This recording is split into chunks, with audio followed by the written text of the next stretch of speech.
Niluh Puspa Dewi 36 tahun ditangkap Satreskrim Polres Bangli lantaran diduga mencuri 80 gram perhiasan emas di salah satu rumah warga Desa Buahan, Kecamatan Kintamani, Bangli. Perhiasan itu dijual seharga 80 juta rupiah. Hal tersebut terungkap dalam merilis hasil operasi Sikat Agung 2023 di Bangli Senin 13 Maret.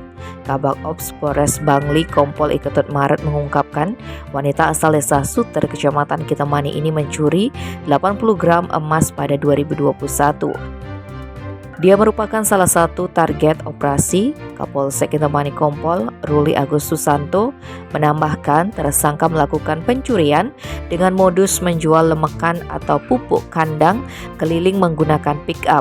Saat melihat rumah warga sepi, dia masuk lalu menggasak perhiasan emas yang ada di rumah tersebut.